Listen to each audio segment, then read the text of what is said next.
안녕하세요. 우리 사랑하는 강변교회 성도 여러분. 우리 또 계속 이어서 공부하던 우리 복음과 삶 성경 공부 오늘 계속 이어서 하도록 하겠습니다.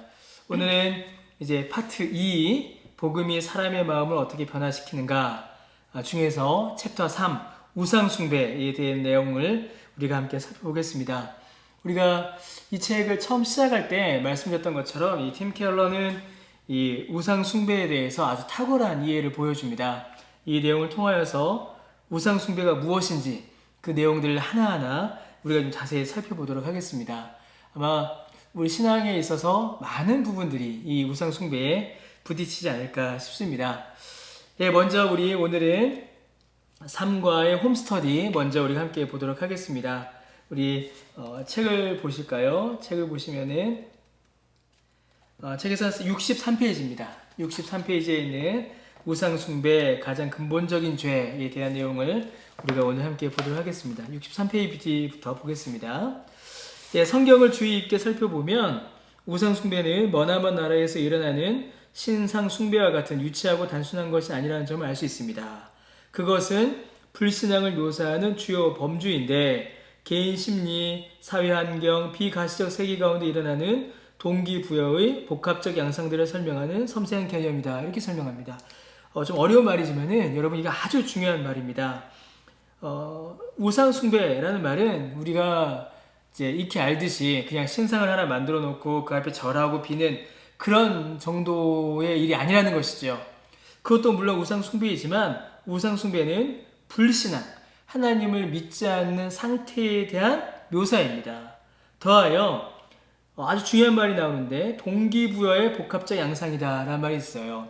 우리가 무언가를 이제 결정하고 행동할 때에 동기부여가 일어나는데 그러한 동기부여를 주는 아주 중요한 동기부여의 원천 중에 하나가 바로 이 우상숭배라는 겁니다. 그러니까 우리는 하나님을 믿는 믿음 아니면 우상을 섬기는 우상숭배 이 둘 중에 하나에서 동기의 부여를 받고 우리의 삶을 살아갈 때가 너무나도 많이 있습니다. 그 내용도 좀 살펴보겠습니다. 쭉 넘어가서요. 밑에 보시면은 리차드 키의 인용문이 있죠. 근데 그 밑에 성경은요. 우상 숭배가 삶의 주변부에서 일어나는 현상이라고 국한하지 않습니다. 그러니까 저 멀리 어디 산에서 일어나는 일이 아니라 오히려 우리의 삶의 중심에서 일어나는 문제다라고 이렇게 설명을 해요. 그만큼 이 우상 숭배는 우리의 삶에 매우 가깝고 직접적이고 많은 영향을 줍니다. 우리의 신앙생활을 어렵게 하고 어지럽히고 힘들게 하는 가장 주된 것 중에 하나가 바로 이 우상숭배입니다. 이 문제를 좀 살펴보겠습니다. 먼저 구약성경에 나타난 우상숭배를 좀 보죠. 구약성경에 여러 곳에서 우상숭배의 모습들이 나타납니다. 먼저는 태초에 있었어요. 인류는 하나님을 예배하며 섬기도록 지음받았습니다. 아담이 그렇게 지음받았죠. 그리고 모든 피조물을 하나님의 이름으로 통치하도록 지음을 받았습니다. 그러나 죄를 지었어요.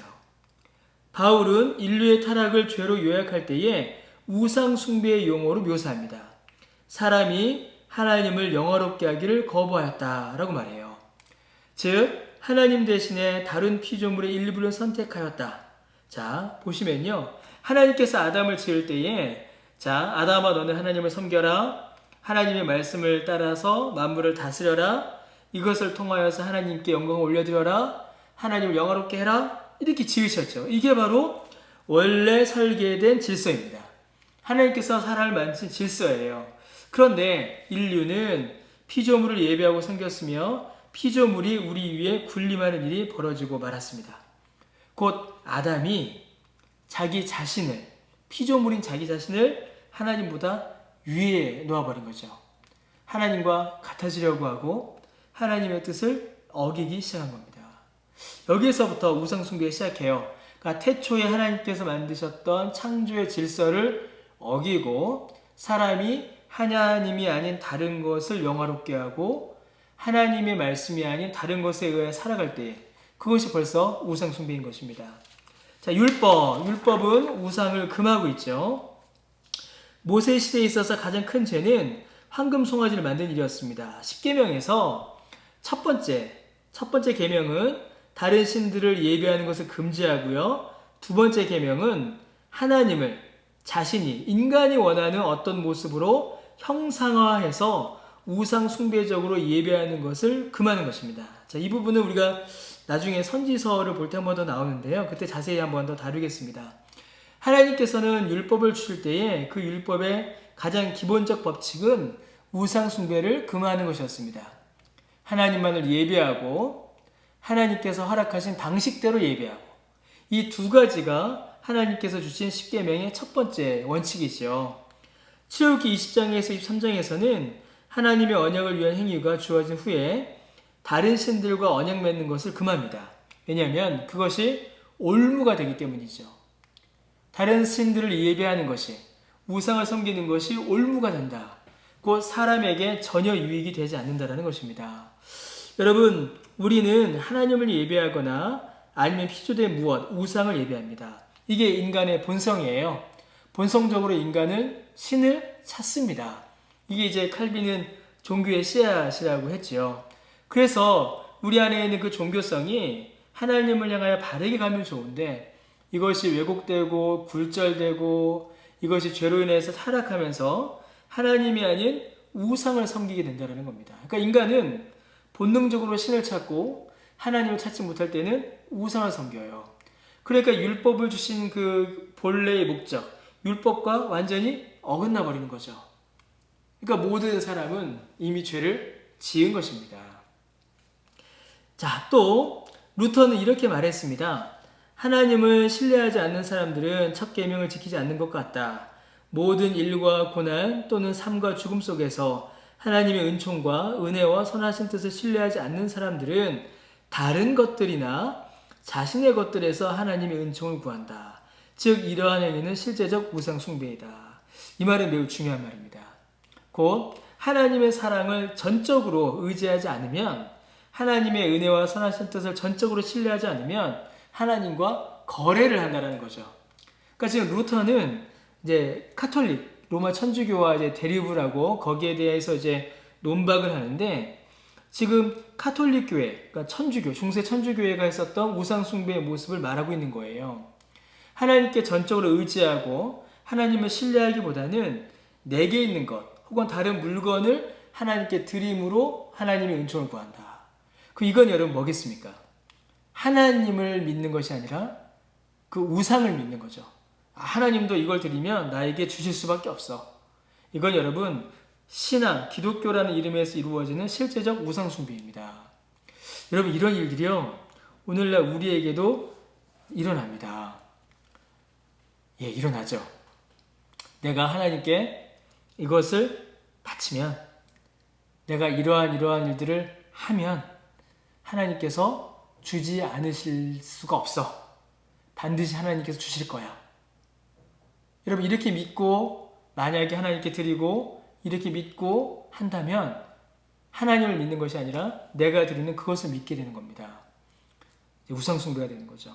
그걸 우상으로 섬기는 겁니다. 이게 아주 무서운 일이에요. 그래서 율법은 우리에게 아주 엄하게 우상을 금합니다. 자, 시편에서도 우상 숭배에 대한 이야기가 나와요. 너무나 중요한 말이죠. 시편 저자들의 기도는 하나님을 향하여 나아갑니다. 하나님께 나아갈 뿐만 아니라 아주 중요한 말이 나오죠. 우상에서 등을 돌리는 기도이다 라고 해요. 시편을 보면 이 정서가 항상 함께 나옵니다.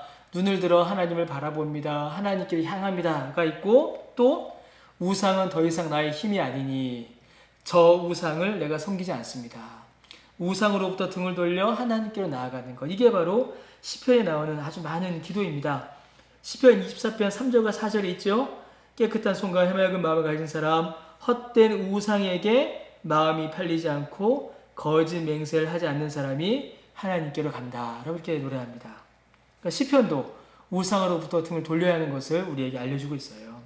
자, 선지서에는 우상에 대한 논쟁이 아주 많습니다. 왜냐하면 이스라엘 민족이 범한 가장 큰 죄악 중에 하나가 이 우상 숭배이기 때문입니다.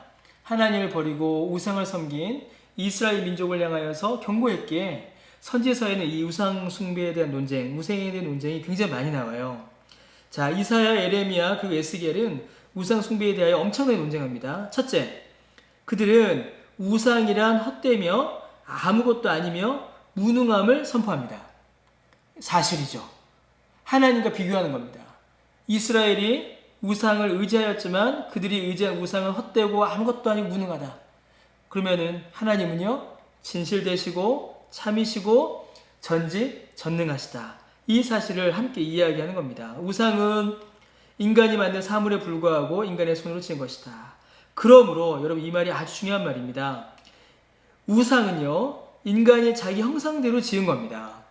그것은 어떤 면에서 자기 자신을 예비하는 것 같다. 자신이 감각하는 것을 반영한다라는 것이다. 여러분, 그 고대 근동 지방에 혹은 우리가 아는 신상으로 만들어진 우상들이 있습니다. 그 우상들은 사람의 욕망을 굉장히 반영해요. 그리고 그 우상들이 사람에게 주겠다라고 이렇게 알려주는 것 역시도 사실은 신에게 필요한 것이 아니라 사람에게 필요한 겁니다. 여러분, 신에게는 쌀이 필요하지가 않죠. 쌀이 필요한 건 사람입니다. 신은 무기가 필요하지 않아요. 정말로 무기가 필요한 존재는 사람이죠. 그런데 신을 놓고서, 신상을 놓고 쌀 주세요, 무기 주세요, 풍요를 주세요 하는 것은 신을 섬기는 것이 아니라 실제로는 자기 자신을 섬기는 겁니다. 그래서 이게 아주 중요한 말이죠. 어떤 면에서는 우상 숭배는 자기 자신을 예배하는 겁니다. 그래서 우상은 인간 욕망의 가장 분명한 투영입니다. 우상을 보면 사람이 무엇을 욕망하는지 나타나요. 이 부분이 매우 중요합니다.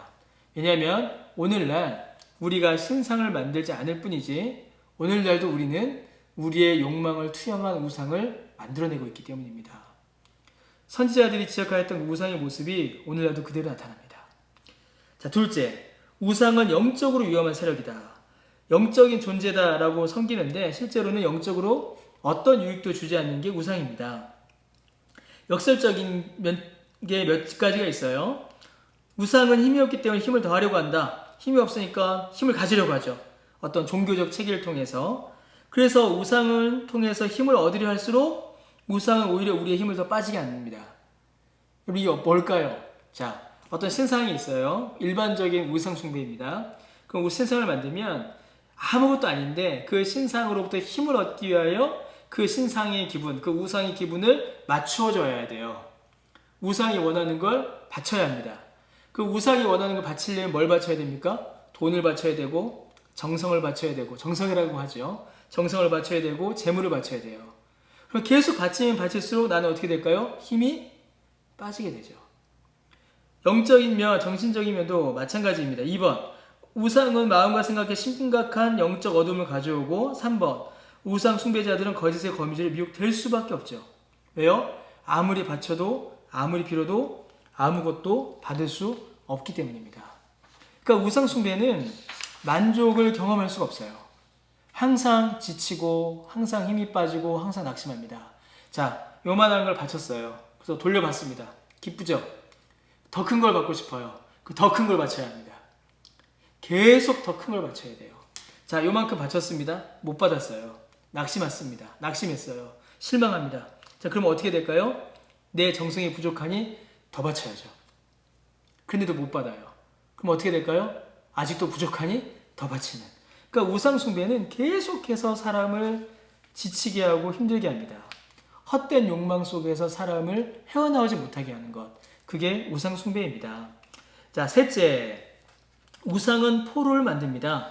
에레미야는 우상과의 관계는 연인에게 중독된 것과 같다라고 비유합니다. 우상은 마음의 중독을 일으켜 철저히 우상에게 의존하게 만듭니다. 사람의 마음을 완전히 장악해버리죠. 우상은 인간의 주인이 됩니다. 레베카 피핏이라는 분이 이렇게 책을 썼어요. 우리가 우리를 지배하는 것이 아니다. 삶의 주인이 우리를 지배하는 것이다. 여러분, 가장 쉬운 예가 뭐가 있을까요? 이사날입니다. 자, 미신을 믿는 분들, 우상을 숭배하시는 분들은 이사도 아무 날이나 못 가죠. 정해진 날에만 이사를 갈 수 있어요. 철저히 우상에게 의존하고 있는 겁니다. 여러분, 하나님께서는 우리에게 자유함을 주시는데 우상 숭배는 우리를 옴짝달싹 못하게 합니다. 왜냐하면 만들어진 우상의 기분을 맞춰줘야 되기 때문이죠. 여러분, 이게 어떻게 신이요, 사랑이다, 은혜다라고 할 수 있겠습니까? 예, 구약 성경은 이렇게 우상의 정체들을 이렇게 많이 밝혀내요. 그러니까 사람을 놓고 사람 주변에 있는 종교, 가나안 종교들이겠죠. 그 종교, 어떤 사회적인 요소들을 통해서 사람을 둘러싼 우상들의 정체를 밝혀냅니다. 자, 그런데 신약 성경은요, 사람 안에 있는 우상이 무엇인가를 우리에게 드러내요. 에피수미아이라는 단어가 있습니다. 이는 지나친 욕망들을 의미합니다. 이 단어는 신약 성경에 자주 등장하며 우상 숭배와 깊은 관계가 있습니다. 아까 선지서들에서 나온 말과 같은 말이죠. 선지서들 중에서도 우상은 인간 욕망의 투영이다라고 말씀드렸잖아요.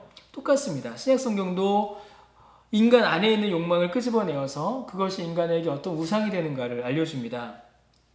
모든 죄의 뿌리는 대상을 향한 지나친 욕망에 있습니다. 정도를 벗어난 욕망들은 우리가 그리스도 안에서 의로움과 구원을 찾지 않고 우상을 의지하기 때문에 생겨나는 것입니다. 우상을 의지하기 때문에 욕망이 우리를 지배하게 되죠. 이 데이비드 폴리슨, 이분이 쓰신 책은 아주 중요합니다. 아주 좋은 책도 많고요. 혹시 여러분 서점에서 이분의 이름을 보시면 꼭 보시면 좋겠습니다. 만약 우상 숭배가 인간이 하나님을 떠난 모습을 설명하는 구약성경의 특징적 유학적 표현이라면 욕망들은 하나님을 떠난 인간의 모습을 신약 성경이 설명하는 특징적이고 유학적인 단어이다. 둘 다 인간 존재의 핵심 문제를 다룬다. 신약 성경은 우상 숭배의 개념과 삶을 군림한 욕망을 통합하고 있습니다. 사람은 자기가 욕망하는 것을 섬겨요. 우상 숭배는 마음의 문제이고 인간의 정욕이며 갈망, 동경, 탐심에 대한 비유입니다. 그래서 바울이 디모데전서 6장 6절에 자족하는 마음이 있으면 경건은 큰 이익이 된다라고 말하죠. 더 이상 욕망하지 않는 것, 하나님이 주신 거에서 감사하고 그 안에서 기뻐하는 것, 이것이 우리 안에 있는 우상, 우리 안에 있는 욕망을 억누를 수 있는 아주 중요한 경건의 도구가 됩니다. 이 부분은 이제 기회가 있을 때 또 한번 자세히 나누겠습니다. 로마서 1장 18절에서 25절은 이제 그 우상의 특징에 대해서 한 가지 더 설명을 해줍니다. 이 본문은 우리가 우상을 만든 이유로 삶을 통제하고 싶어서다라고 말합니다. 하나님을 알되 하나님을 영화롭게도 아니하고 감사하지도 아니한다. 이렇게 설명을 하죠. 25절에서는 삶을 지배하고 통제하기 위해서 사용되는 방법들을 알려줍니다. 피조물 중에서 무엇을 취해서 그것에 마음을 두고 그것 위에 삶을 건축하려고 해요. 이게 바로 우상 숭배입니다. 하나님이 아닌 다른 그 무엇이 우리의 삶의 바탕이 되고 우리의 삶을 세워나가는 그 원리가 되고 목적이 되면 그게 바로 우상 숭배죠. 그것을 통하여서 삶을 통제하고 만들어간다. 하나님이 아닌 물질을 통하여서 다른 무언가를 통하여 삶을 이루어가려고 한다. 그럼 여러분, 하나님보다 우선한 존재이기에 그것이 바로 우상이 됩니다. 하나님을 우리 마음에서 제거할 때는 반드시 우리는 다른 대체물을 만들어요. 그래서 하나님이 아닌 피조물을 섬기고 그 피조물을 통하여서 삶을 세워나가려고 합니다. 하나님으로부터 멀어지고 우상을 숭배하는 바로 그러한 삶의 모습입니다. 갈라디아서 4장 8절과 9절에도 그 우상 숭배에 대한 내용이 나옵니다. 바울은 우상 숭배로 돌아가지 말라라고 합니다. 하나님을 믿어서 구원을 받았으니 어떻게 다시 우상을 섬기는 그런 천박한 초등학문으로 돌아가서 그들에게 종로도 하려 하느냐라고 이야기합니다. 이때에는요 아주 중요한 배경이 있습니다. 갈라디아에는 할례를 받으라고 가르치는 사람들을 따르는 것은 위험한 행위였다라고 하죠. 그러니까 이 갈라디아 논쟁이라고 하는데 이 초대교회 당시에 예수님을 믿으면 구원을 받는다. 그런데 그것만으로는 부족하다. 할례를 받아야만 구원이 확정된다라고 주장하는 사람들이 있었습니다. 이게 할례파라고 해요. 여기서는 이제 도덕주의라고 하는데 도덕주의, 어떤 사람의 행위를 통하여서 구원을 이룬다라고 믿는 어떤 그런 가르침들입니다. 그러니까 이런 사람들이 구원에 대한 이해를 흐리게 했어요. 바울은 그들의 행동을 가리켜서 우상숭배라고 합니다. 이거 아주 중요한 말입니다. 예수 그리스도가 아닌 다른 것이 당신을 구원하는 원천이다 라고 믿는다면 혹은 무언가 더해져야 한다면 여러분 그것은 우상을 숭배하는 것입니다. 예수님 앞에 전적인 신앙이 아니라 내 구원을 위하여 다른 그 무언가를 붙드는 것이기 때문이죠. 여러분 이는 아주 심각한 일입니다. 자, 요한일서 5장 21절을 보시면 자녀들아 너희 자신을 지켜 우상에서 멀리하라 라고 또 요한이 설명합니다. 요한 1서에는 우상 숭배에 대한 내용이 나오지 않아요. 근데 마지막에 이렇게 한 줄 나옵니다. 왜 그럴까요? 요한 1서에서 나오는 아주 중요한 교훈들이 있습니다. 거룩, 사랑, 진리, 이러한 교훈들 가운데 행할 수 있는 유일한 길은 우상이 없는 삶, 우상을 거부하는 삶을 사는 것이기 때문입니다. 우리 안에 거룩을 이루고 하나님을 사랑하고 이웃을 사랑하며 진리를 붙드는 삶을 살기 위해서 우리는 우상을 버려야 합니다. 거룩과 우상은 상호 배타적이기 때문이죠. 자, 여러분, 우리는 이제 우상을 분별할 수 있어야 합니다. 우리가 거짓말하고 사랑하지 못하고 이기적으로 행동하는 그런 이유는 우리가 약하고 죄인이기 때문이죠. 죄 때문입니다. 자, 그러나 그 죄의 구체적인 모습, 그러한 우리의 실수의 구체적인 원인을 파고 들어가 보면 예수 그리스도 외에 다른 무엇이 있어야만 행복하다고 느끼기 때문일 때가 많습니다. 자, 만약에 우리가 예수님만으로 행복하다라고 하면 예수님의 말씀에 순종하겠죠. 서로 사랑하라 하셨으니 그 말씀을 붙들 겁니다. 자, 그런데 우리가 예수님이 아닌 다른 무언가로 인하여 행복할 수 있다라고 생각하는 순간 예수님의 말씀도 상대적으로 그 가치가 떨어져 버리고 맙니다. 그러니까 지키지 않게 되는 거죠. 그게 바로 우상이라는 겁니다. 예수님이 아니어도 예수님 외에 다른 무엇이 나를 행복하게 한다. 그 다른 그 무엇. 그리고 그것을 가지기 위하여 내 행복을 이루려면 저게 있어야 하는데 저걸 가지기 위하여 결정하여 행동하는 것. 그게 우상 숭배이고 그게 죄의 현상입니다. 마음에 하나님보다 더 중요한 무언가가 있다. 과도한 욕망을 통해 마음을 빼앗기는 존재한다. 변의 열쇠는 우리 마음속 우상을 분별하는 일입니다. 내가 예수님보다 더 의지하는 것이 있다면 그게 무엇인가 확인해야 합니다. 여러분, 사람에게는 우리는 모두가 다 여러 가지 가치를 가져요. 여러 가지 중요한 것들을 가집니다. 그런데 사람은 그 중에서 가치의 중심을 선택합니다.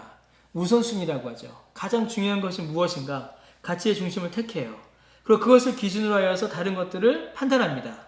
자, 그런데 어느 유한한 가치를 너무 높여서 중심으로 삼고 그것을 최종적 의미의 원천이라고 믿는다면 이렇게 되면 어떻게 될까요? 예수님도 하나님의 말씀도 부차적인 것으로 상대적인 것으로 밀려나 버리게 됩니다. 만약에 우리가 하나님이 아닌 다른 것을 유한한 가치를 중심으로 삼고 그것의 의미의 원천으로 믿어버리면 그게 바로 우상입니다. 우상을 선택한 것이죠.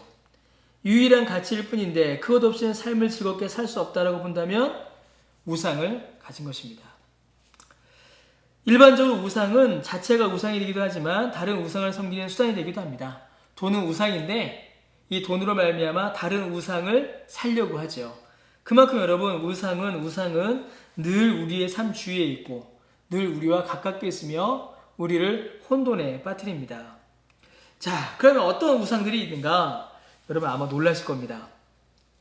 온갖 종류의 것들이 잠재적인 우상입니다.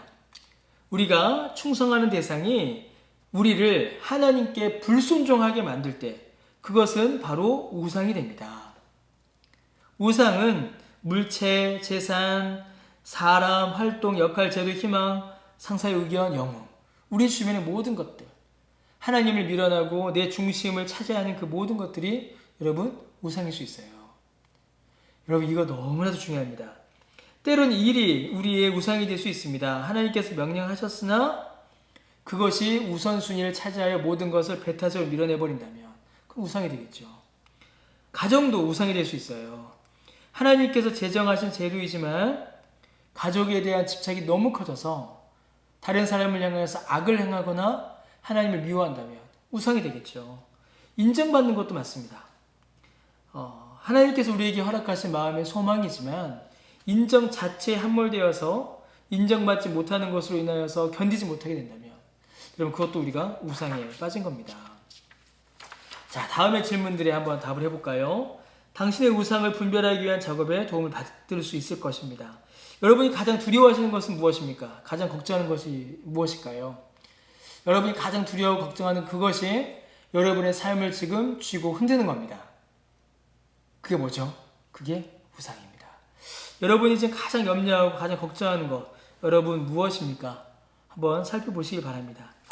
일이 안 되거나 상황이 어려워질 때 무엇을 의지하시나요? 또 무엇을 통해서 위로를 얻으십니까? 여러분 무엇을 붙드십니까? 네, 2번 질문도 아주 중요한 질문이겠죠. 3번 자아 존중감을 가장 크게 느끼는 것은 무엇입니까? 내가 가장 자랑스러워하는 것은 무엇입니까? 어떨 때 내가 와 뿌듯해지십니까? 어떨 때 나의 자존감이 이렇게 높아지시나요? 하나님이 아닌 다른 무언가가 나의 자존감을 이렇게 높인다면 그것 역시도 우상일 때가 있습니다. 내가 무언가를 다 가졌을 때 막 기분이 좋아지고 내가 높아지는 것 같다. 여러분 그게 우상이죠. 인생에서 가장 원하는 것, 여러분이 가장 기대하는 행복, 여러분을 행복하게 하는 것은 무엇입니까? 이것도 한번 우리가 고민해 볼 필요가 있습니다. 예, 여러 가지 질문들이 있어요. 다음에 글 읽고 여러분 공감되는 생각들에 한번 표시를 해보자. 우상을 찾아보는 겁니다. 아주 종류가 많죠. 내가 다른 사람들에게 힘과 영향력을 끼칠 수 있어야 의미가 있다. 가치 있다. 그러면 힘이 우상이 된 거죠. 무엇에 의해서 사랑받고 존중받아야만 삶의 의미가 있다. 여러분 이것도 인정받고자 인정욕구, 이것도 우상숭배가 된 거죠. 어떤 종류의 즐거움, 경험, 삶의 질을 누려야만 의미가 있다. 내가 사람들을 돕고 사람들이 나를 필요로 할 때만, 사람들을 돌봐야 할 의무감이나 책임감이 전혀 없어야만, 내가 생산성이 높고 많은 일을 이루어내야만, 성취한 것을 인정받고 직장에서 탁월해야만, 어떤 수준 이상의 부가 있고 경제적 자유가 있고 괜찮은 소유물이 있어야만, 종교적 신념을 잘 따르고 종교생활 잘 해야만, 한 사람이 나와 함께하고 그들과 행복해야만, 제도 종교의 필요성 없이 혼자서 바르게 살아갈 때, 나의 민족과 문화가 탁월하고 우월하다고 느낄 때, 특정한 사회 계층이나 직종, 집단 또는 사람들의 그룹에 들어가야 할 때, 예, 많습니다. 자녀들, 가족, 연애, 고난, 심지어 고난도 우상이 돼요. 내가 고난받고 어려움을 겪어야만 나의 의미 있다. 그것도 우상이 되죠.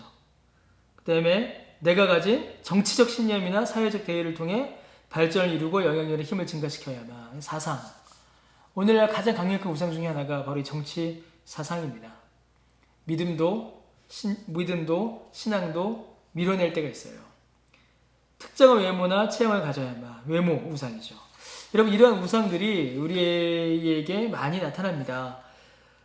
이런 우상들 중에 특별히 첫 4가지, 힘, 인정, 편안, 통제력 등이 어떤 영향을 끼치는가 이제 보시면은 이제 표현이 나타나죠. 두렵고 주변 사람들이 받는 느낌, 문제적 감정, 이런 요소들이 우리의 삶을 이제 힘들게 합니다. 그러니까 우상은 삶에 있어서 아름다운 열매를 맺는 게 아니라 오히려 우리를 더 힘들게 합니다. 그 내용들을 이 표에서 볼 수 있습니다. 자, 이제 우리 안에서 우상을 제거해 봐야 합니다. 자, 제거해 보겠습니다. 자, 그러면 우리에게서 우상을 제거하기 위한 몇 가지 방법들이 있어요. 자, 첫 번째, 도덕화 접근법이 있습니다. 이게 뭐냐면, 기본적 분석이 뭐냐면, 당신 잘못 살고 있다. 회개해라. 잘 살아라. 이거예요. 이거 뭐죠? 행동의 변화를 촉구하는 겁니다. 이 접근법은 행동에 초점을 맞추지만 깊이 들어가지 못해요. 당신 잘못 행동했습니다. 당신 그렇게 살면 안 됩니다. 당신 우상을 만들었군요. 그 우상 버리세요. 행동을 촉구하는 거죠. 자, 그런데 이는 그 우상 숭배의 본질로 깊게 들어갈 수가 없습니다.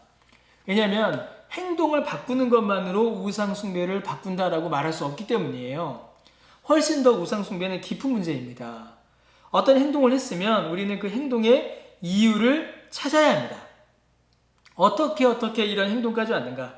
그 행동을 만들어낸 그 원인들, 그 행동 뒤에 숨어있는 우상과 거짓 신념이 무엇인지를 밝혀내야 합니다. 물론 행동을 바꾸는 것도 이제 유익을 줄 수가 있겠죠. 그런 행동을 바꾸는 것만으로 우상 숭배를 버릴 수 없습니다. 자, 그 다음에 뭐가 있을까요? 심리화 접근법이라는 게 있습니다. 심리화 접근법. 이거는 감정을 바꾸는 거예요. 기분을 바꾸는 겁니다. 자, 기본적 분석. 당신의 문제는 하나님이 당신을 있는 모습 그대로 사랑하신다는 것을 믿지 않는 데 있다. 기뻐하라. 앞에 건 회개해라. 행동을 바꿔라였죠. 지금은 기뻐하라. 마음을 바꿔랍니다. 자, 이 접근법은 느낌에 초점을 맞추며 행동보다는 더 깊이 들어가는 것처럼 보여요. 마음의 문제를 다루기 때문이죠. 그러나 여전히 충분하지 않습니다. 자, 행동은 바꿨어요. 그러나 마음이 바뀌지 않았습니다. 근데 그 마음을 바꿔요. 감정을 바꿉니다. 그런데 여러분, 감정만 바꾼다고 해서 우상 숭배를 우리가 버릴 수 있을까요? 버릴 수 없습니다. 왜냐하면 감정은 시시각각 바뀌기 때문이에요. 우리 주변에 일어나는 환경들에 의해서 우리의 감정은 너무나도 쉽게 자주 바뀝니다. 오히려 행동을 바꾸는 것보다 이 감정을 바꾸는 것은 더 얕은 방법일 수가 있어요. 현실의 문제, 상황의 문제, 내 삶의 문제는 아무것도 바뀌지 않았는데 그저 마음만 기뻐한다. 여러분, 그런다고 해서 우상을 우리가 버릴 수 있겠습니까? 우리는 감정의 정말 그 근원을 찾아야 합니다. 왜 우리는 이런저런 일이 생길 때 절망하고 두려워하고 분노하는가? 우리가 좌절할 때에, 우리가 분노할 때에 어떤 욕망들이 작동하는가? 그 우상과 그 가짜 신념이 무엇인가를 우리가 좀 더 깊이 파고 들어가야 합니다. 자, 도덕화 접근법, 행동을 바꾸는 도덕화 접근법, 감정, 그러니까 느낌을 바꾸는, 기분을 바꾸는 심리학 접근법들이 있어요. 근데 이런 것들이 참된 해법이 되지는 않습니다. 자, 그러면 우리에게서 정말로 우상을 버리기 위한, 우상을 제거하기 위해서 정말로 필요한 방법은 복음입니다. 복음을 회복하는 거예요. 기본적인 분석. 당신의 문제는 너무나도 중요한 말이 나오죠. 행복을 그리스도 외에 다른 것에서 찾는 거예요. 자, 도덕화 접근법은 뭐겠습니까? 만약에 우상의 문제가 행동에서 만약에 기쁨을 찾는다. 그러면 도덕화 접근법이 될 수가 있어요. 답이 될 수 있습니다. 근데 그게 아니죠. 자, 심리학 접근법도 만약에 행복을 마음, 기분에서 찾는다라고 한다면 심리학 접근법 역시도 여러분 해결책이 될 수가 있어요.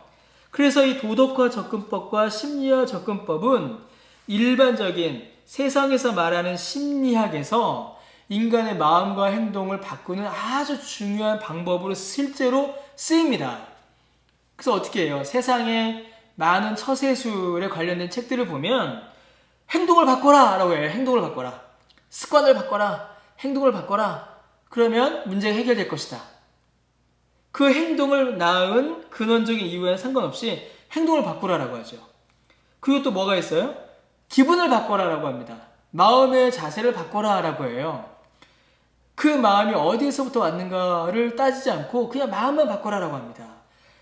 여러분, 우리에게 일어난 문제가 정말 행동의 문제이고 마음의 문제라면, 그리고 우리의 행복이 정말로 우리의 행동과 마음에서만 좌우되어 결정된다면 도덕화 접근법과 심리화 접근법이 해결책이 될 수가 있습니다. 그런데 여러분, 그렇지가 않죠. 그렇지가 않습니다. 단순히 우리의 행위가 바뀌고 단순히 우리의 마음이 바뀐다고 해서 우리에게 참된 행복이 오지 않습니다. 그러면 여러분, 참된 행복은 어디에서 오는 겁니까? 우리의 참된 행복은 오직 예수 그리스도에게로부터 오는 것입니다. 자, 우리의 문제는요, 행복을 그리스도 외에 다른 것에서 찾는 겁니다. 행복의 주, 우리의 만복의 근원이신 예수님을 제껴놓고 다른 것에서 행복을 찾으려고 할 때 거기에서 우리에게 문제가 옵니다. 이게 우상숭배예요. 예수님이 아닌, 그리스도가 아닌 다른 것에서 내 행복을 찾으려는 것, 그 다른 것, 나에게 행복을 준다라고 믿고 의지하고 추구한 그것, 그게 우상인 겁니다. 그게 우상숭배입니다. 여러분, 우리는 이제까지 우상을 예배한 곳이며 참되신 하나님을 거부한 곳입니다. 우상에서 돌이켜 하나님을 기뻐할 때에, 참된 구원의 기쁨을 누릴 때에 우리가 비로소 우상을 버릴 수 있어요. 여러분, 이 우상 숭배를 버리고 이 복음적 접근법, 복음 안에서 우리가 우리의 문제들을 발견해 나갈 때에 우리는 특정 죄들과 나쁜 기분 뒤에 있는 진짜 죄를 직면할 수 있게 됩니다. 나의 나쁜 행동들과 나의 불쾌한 기분들을 만들어낸 진짜 죄, 그 죄의 근원이 무엇인지 우리가 직면해 볼 수 있게 돼요. 여러분, 우리의 문제는 자신을 우상에게 넘겨주었다는 겁니다. 만복의 근원이요 행복의 근원이신 하나님이 아니라 우리 자신을 우상에게 넘겨줘서 우상으로부터, 세상으로부터, 누군가로부터, 물질로부터, 명예로부터 내 행복을 찾으려고 할 때에 우리가 고통을 겪습니다. 여러분 실제로 그러지 않으십니까? 사람에게 행복을 찾을 때 여러분 행복을 구하셨나요? 행복을 경험하셨나요? 잠시 행복을 주지만 결국 그 사람은 우리를 또 슬프게 하고 아프게 합니다. 돈에 행복을 찾을 때 어떻게 되셨죠? 돈이 있으면 잠깐 우리 행복하죠. 그런데 결국 그 돈 때문에 또 우리는 불행해집니다. 우상은 우리에게 절대 행복을 줄 수 없습니다. 그런데 그 우상을 섬기고 그 우상을 붙들고 여러분 그러면 어떻게 우리가 참된 행복을 맛볼 수가 있겠습니까? 여러분 오직 우리가 그리스도 안에서 의로운 존재라는 것을 새롭게 인식할 때에 그래서 우리가 구원받았고 예수님이 우리의 왕이시며 예수님께서 우리를 이끄시고 만복의 근원이신 하나님께서 우리에게 참된 행복을 주신다라는 사실을 우리가 인식할 때에 비로소 우리를 둘러싼 우상의 권세가 깨어지고 우리가 참된 행복을 맛볼 수 있게 되는 겁니다. 당신이 은혜 아래 있으며 우상의 지배력에서 벗어나게 되는 것은 두 가지 정도에 달려 있습니다. 우상들을 회개하고요. 아주 중요한 말이 나오죠. 그리스도의 구원 사역과 사랑 안에 안식하며 기쁨을 누리는 바로 이 안에서 우리가 참된 만족과 행복을 누리게 됩니다. 주님이 하신 것과 주님이 주신 것을 즐거워하며 우리는 주님을 생각해야 합니다. 세상이 아닌 주님이 하신 것, 주님이 내게 주신 것. 토마스 찰머스는요, 세 감정의 강력한 능력이라는 책에서 다음과 같이 이렇게 정리를 합니다. 아주 중요합니다. 우리의 어떤 것들, 나쁜 습관이나 결점이 단지 자연을 소멸하는 경우는 없어요. 자연스럽게 사라지는 거 거의 없습니다. 혹은 이성의 기능을 통해서 이루어지는 경우도 드물어요. 공부를 많이 한다고, 지식을 많이 가진다고 해서 나쁜 습관이나 결점이 사라지는 것도 별로 없습니다. 혹은 정신적 결심, 결단이죠. 내가 안 할 거야 라는 결심만으로 소멸하는 경우도 희박해요. 아주 중요한 말입니다. 입은 한 가지 맛을 느끼면 다른 한 가지가 사라지죠. 마찬가지로 마음도 그렇습니다. 옛 정서의 마음을 무장해제하는 유일한 방법은 새로운 정서가 마음에 들어와 과거의 것을 쫓아내는 겁니다. 우상을 숭배하여 우상을 의지하여 우상으로부터 행복을 얻으려 하였던 우리의 마음이 복음 안에서 예수님을 의지하고 예수님을 믿고 하나님 안에서 행복을 추구하려는 행복을 얻으려는 마음으로 바뀔 때에 우상을 사랑하는 마음이 우리 안에서 이렇게 쫓겨나는 겁니다. 참된 복음, 예수 그리스도를 믿는 그 믿음이 우리 안에 들어올 때에 우상을 섬겼던 마음이 밀려나가게 되는 거죠. 여러분 이거 너무나 중요한 신앙의 원리입니다. 예수 그리스도 안에 있는 믿음을 통하여 입양된 자녀의 영, 성령이 우리에게 부어집니다. 그때 우리 마음은 지난날 욕망의 폭정으로부터 해방되고 마음이 크고 강력한 감정의 통제 아래에 들어오게 됩니다. 오직 이 방법으로만 우리가 해방될 수 있습니다. 자, 우리는 그래서 우상을 확인해야 합니다. 내 안에 있는 우상이 무엇인가? 그래서 기도해야죠. 하나님, 내 안에 있는 우상이 무엇인지 알려주세요 라고 기도해야 되고 내 안에 있는 우상, 내 삶을 건축하려고 했던 그 위에 내 삶을 세우려고 했던 그 우상을 하나님 앞에 인정해야 합니다. 그리고 우리는 우상 숭배를 회개해야 합니다. 그 우상이 그 자체로는 약하고 보잘것없음을 기억하고 하나님 앞에 회개함으로 나아가야 합니다. 하나님이 아닌 우상을 필요로 했던 우리의 죄를 회개해야죠. 하나님과 우상을 대비할 때에 이것이 더욱더 분명히 나타납니다. 그리고 그 우상이 얼마나 위험한 것인가 이걸 또한 우리가 이해하고 깨닫고 하나님 앞에 인정해야 합니다. 여러분 우상은 점진적으로 우리를 죽이고 있습니다. 우리를 구원과 행복으로 인도하는 것이 아니라 사망과 고통으로 인도하기 때문이죠. 그리고 이 우상이 얼마나 우리에게서 예수님을 뺏어가는 것인지 그것을 또한 우리가 인정해야 합니다. 우리 안에 우상이 자리 잡으면 예수님을 사랑하는 마음은 점점 더 줄어듭니다. 둘 다 함께 섬길 수가 없어요. 여러분, 우리는 그래서 예수 그리스도를 기뻐해야 합니다. 예수님과 함께 해야 하고 예수님을 즐거워해야 합니다. 성령님이 복음의 진리들을 당신의 마음에 새겨주시지 않는다면 기도와 찬송과 묵상은 아무 효력이 없을 것입니다. 성령의 도우심과 인도하심 우리가 간절히 간구해야 합니다. 정해진 묵상과 기도의 시간을 회개하고 기뻐하는 시간을 가지는 것이 매우 중요합니다. 그리고 마음이 우상 숭배로 빠져들어갈 때 그 마음을 인지하고 붙잡는 일이 너무나 중요합니다. 말씀을 통해 속히 회개하고 기뻐하는 마음을 익혀서 날마다 마음을 새롭게 함으로 주의 은혜를 간절히 간구해야 합니다. 여기 밑에 보시면 이제 유혹의 시간에, 불안한 시간에, 분노의 시간에, 거절감과 무가치함을 씨름할 때에 이런 말씀들이 있죠.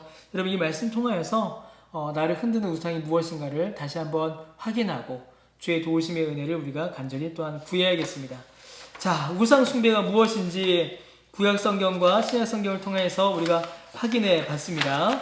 그리고 우리는 우상을 분별해야 하며 그 우상 숭배, 그 우상을 우리에게서 제거하기 위하여 복음 가운데 나와야 하고 또 주님의 은혜를 간구함으로 우상을 이겨내는 일들이 우리에게 필요합니다. 복음이 우리 안에 자리 잡을 때 우상을 이길 수 있습니다. 우상을 확인하고 우상을 인정하고 주의 도우심의 은혜를 간절히 구하여 그리스도의 십자가로 우상을 밀어낼 때에 우리가 비로소 참된 행복을 맛보게 될 것입니다.